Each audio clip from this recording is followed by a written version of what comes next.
following county: Sussex, New Jersey.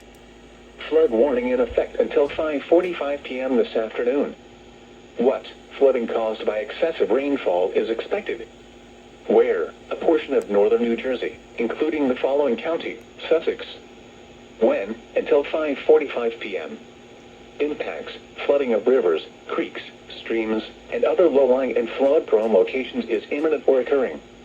Additional details: at 1:34 p.m., gauge reports indicated flooding in Huntsville along the DeQuest River due to last night's heavy rainfall. Some locations that may experience flooding include Andover. http://www.weather.gov/safety/flood turnaround. Don't drown when encountering flooded roads. Most flood deaths occur in vehicles.